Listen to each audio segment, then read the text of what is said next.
Hi friends, అందరికీ నమస్కారం. Welcome to employees updates. Friends, ఈ ఛానల్ ద్వారా టీచర్లకు, ఉద్యోగులకు మరియు పెన్షన్లకు సంబంధించి ఎప్పటికప్పుడు లేటెస్ట్ అప్డేట్స్ తెలియజేయడం జరుగుతుంది. ఈ వీడియో కనుక మీకు నచ్చినట్లయితే లైక్ చేయండి, షేర్ చేయండి. అలాగే మన ఛానల్ను సబ్స్క్రైబ్ చేసుకోండి. బయోమెట్రిక్ హాజరు ఆధారంగా సచివాలయ ఉద్యోగులకు జీతాలు. గ్రామ వార్డు సచివాలయాల్లోని ఉద్యోగులకు బయోమెట్రిక్ హాజరు ఆధారంగా జీతాలు చెల్లించనున్నారు.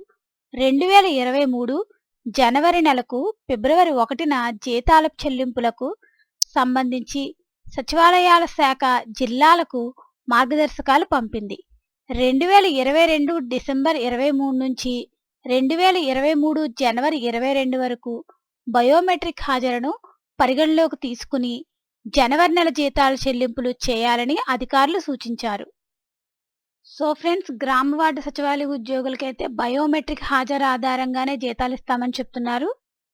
2022 డిసెంబర్ 23 నుండి 2023 జనవరి 22 వరకు బయోమెట్రిక్ హాజరును పరిగణలోకి తీసుకుని జనవరి నెల జీతాలు అయితే ఇస్తామని చెప్తున్నారు. ఫ్రెండ్స్, దీనికి సంబంధించి ఎటువంటి అప్డేట్ వచ్చినా మన ఛానల్లో తెలియజేయడం జరుగుతుంది.